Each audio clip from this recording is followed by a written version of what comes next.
Hello everybody and welcome back to another new vlog. Thank you for joining me once again in a very wet and muddy woodland, I've got to tell you. Some of you may recognise this spot that I'm standing in right now, as I've photographed here a few times before on various vlogs.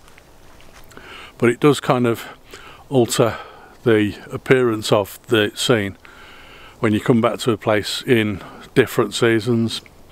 And right now, as we approach the very beginning of winter, very end of autumn and the beginning of winter, this scene is quite an interesting one. I reckon I've probably got about 2 or 3 shots here just standing in one spot. The problem I've got, of course, is that while I'm standing here, I'm standing on very wet, muddy ground, which feels as though it's given way slightly under my feet. So I don't want to be standing here for too long taking too many shots, because I could end up finding myself knee deep in mud before too long. So what I'm going to try and do is take a couple of shots here and then move on. Well, that was really interesting, folks. Whilst I was stood there, I've taken probably 3 or 4 shots of this scene here, mainly because it was one of them very unusual scenes which seems to suit quite a lot of different styles of shooting. First of all, there was a panorama, because I was just trying to get everything I wanted in the frame and I couldn't quite do it with a wide angle. Then there was a wide angle which I had to take a few steps back from where I was to try and get that in. I don't know which of those I'm going to prefer when I get them back to the computer and have a look at them at home. But after that, I also then got the long lens out and shot a couple of slightly longer views of the scene. One, I think I was around about 100mm looking into the scene, and it looked quite interesting. And then the second one, I think I zoomed in even further to about 300mm, maybe not quite that much, and captured a much closer scene of the background of that scene that I was looking at, which also looked quite interesting. But there was another little issue that I spotted while I was there, and I'll tell you more about that in a minute.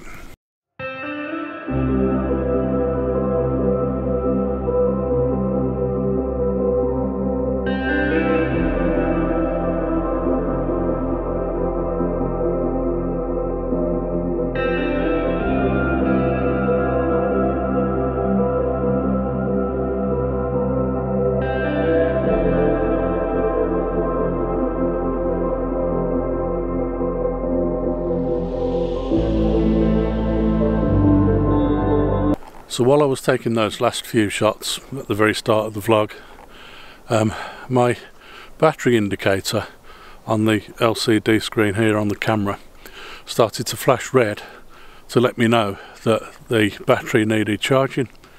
Now, do you remember a few weeks ago I was talking to you about one of the challenges and finding that my battery indicator wasn't working properly? Well, I'm still finding that now. Still don't know for sure whether or not the battery indicator is working properly. So I was sweating a little bit on whether or not I'd got spare batteries in my bag. Luckily, however, at the time I had charged up those 2 spare third-party batteries that I bought, and I haven't actually used them since I've charged them up. So they were actually in the bag, luckily.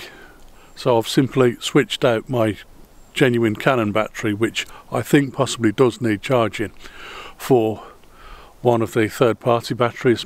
I don't know how long that's going to last, because I haven't tried them out before at all. But I've got the other one in my bag as well, which is also charged up, so hopefully we've got enough time to make a vlog. Anyway, as I've walked down this path, this one where I've nearly gone arse over tit, I discovered it was very kind of marked with lots of little trenches and kind of little bits of ditch and things where the ground sort of falls away under your feet a little bit.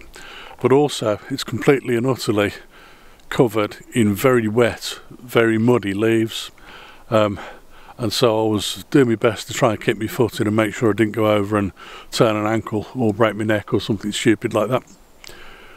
But I've carried on down the path and a little way around the bend, and I know what you're thinking, I am already around the bend anyway. But I've carried on down the path and a little way around the bend, and there's this scene here which again I've photographed before, and I've got the path running up here with this bit of woodland leading up the side of a hill next to the path, and the colours are still quite interesting here. There's quite a lot of light because most of the leaves have fallen off the trees and revealed that leaf canopy, allowing me to capture a decent image here, but there's also quite a lot of dynamic range here as well. So I'm going to set up an image here and see if I can get a shot of this scene here behind me with all these trees moving backwards up the hill away from me. I hope you like this image as well.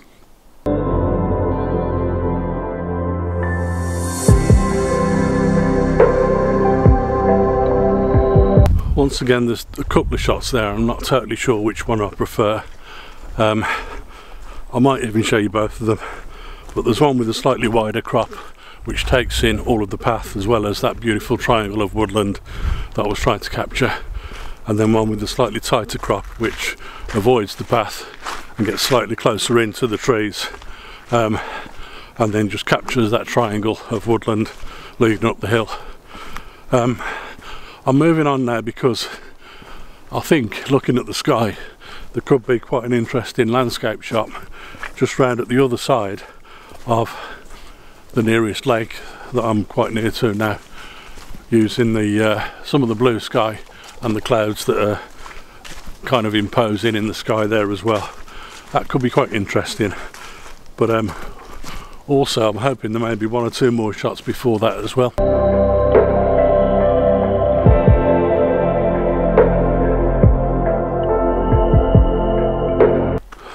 Just as I say, that is a beautiful scene here. I've literally just walked out of that woodland, down this path here, out of that woodland, and found myself in this clearing. And I've kind of got a clearing both sides of the path for a little while. 100 yards, 150 yards maybe.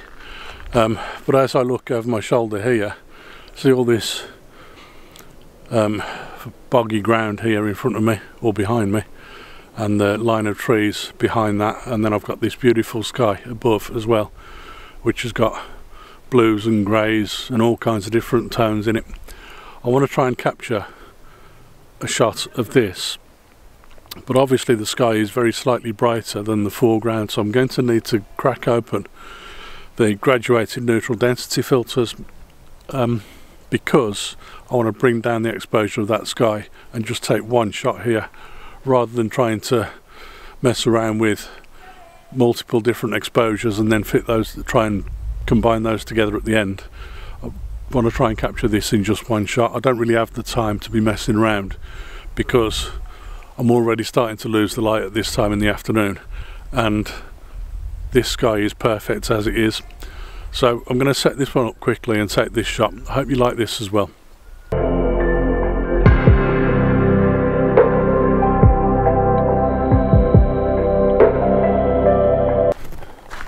That was really quite an interesting image, but as you can see from everything, all the lights around me, we are kind of losing the light a little bit now anyway.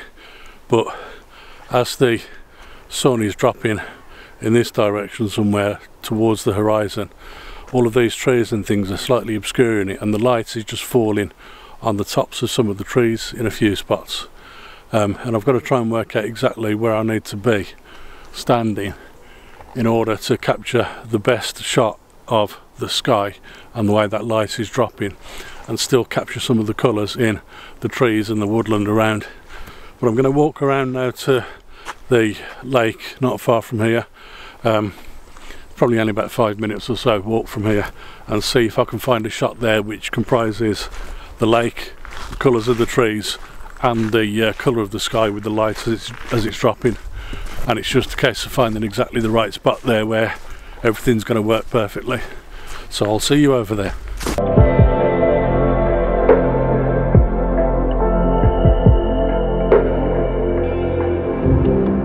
Well, that was a bit of a push. I was walking around this lake and I was over on the far side of it, and I wanted to get to this side to capture some of the light on these trees at the back here. On my way along the path along the back of this lake, I spotted a shot there looking back this way, almost into the light, which I thought looked quite interesting. I literally stopped and only took a shot of it handheld because I didn't really think I'd got enough time to set up the tripod and set everything up and see if I could get anything decent there. But also I wanted to get back to this side of the lake to take a picture of those trees that I was literally behind at that point.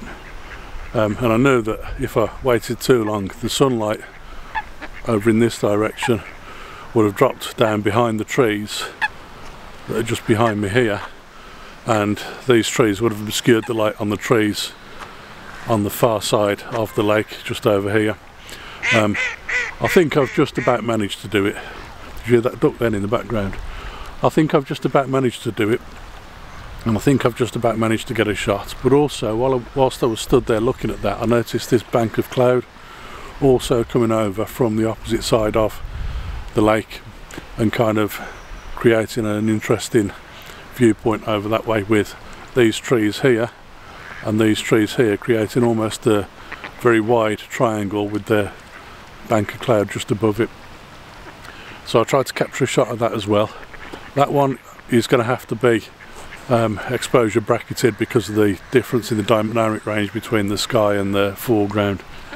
But I think I just about managed to get both of those shots.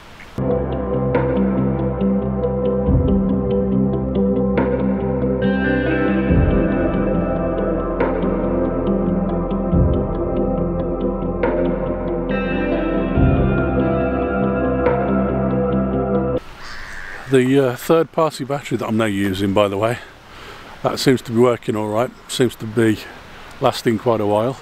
I've also got another one of those obviously, so this one will remain in the camera now for my next vlog, and the other one remains in the bag, and in the meantime I can charge the genuine Canon battery and that'll be ready to use as well once these two third party batteries run out, which I'm quite happy about because that gives me more time to play with anyway. If you've enjoyed this vlog and if you've enjoyed the images, please let me know in the comments what you think, and please remember to like and subscribe, and I will see you again on another vlog very soon. Bye for now.